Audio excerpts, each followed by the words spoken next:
archevêque. Les gens ils se disent, mais comment il est devenu archevêque? Ah bon, les gens ne le savent pas. Je ne me suis pas autoproclamé archevêque comme quelques-uns le font. Mais dans notre foi et selon ma théologie, j'ai rempli les critères, je suis archevêque.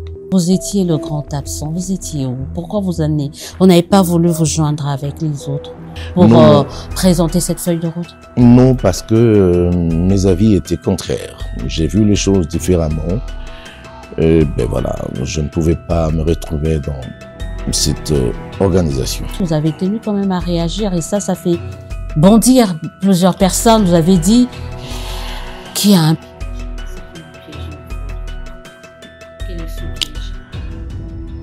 C'est très grave.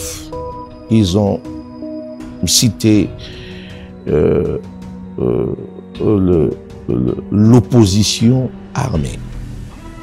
Alors que dans notre constitution, il n'existe jamais d'opposition armée.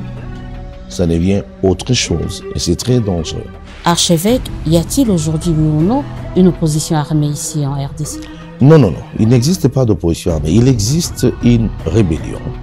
Archevêque Dodo Kamba, pour certains, vous êtes parmi les proches, en tout cas, de l'actuel président de la République. Ah bon? Vous pouvez être les deux, hein. Si c'est bon? pas Roland Dalo, c'est Dodo Kamba. Si c'est pas Dodo Kamba, c'est Roland Dalo. Je ne suis pas plus que le prêtre, hein. Certains, ils se disent que non, mais Dodo, l'archevêque, joue le trouble fait. En fait, au-delà de ça, il fait le jeu de l'actuel président de la République qui n'a justement aucune envie d'organiser ce dialogue. C'est comme si la situation qu'on vit actuellement le plaisait.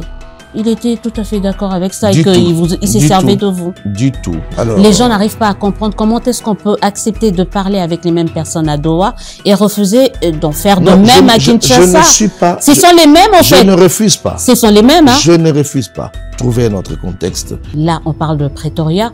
Et on a senti que c'est comme un ras-le-bol, le fait que vous n'ayez pas été invité à Pretoria. Non, ben, si nous n'avons pas été invités, je pense simplement c'est une question d'information ou peut-être de malformation ou c'est pas très bien. Ou peut-être parce que vous n'incarnez pas encore le leadership qu'il faut pour se retrouver dans cette table, là autour de cette table avec les grands.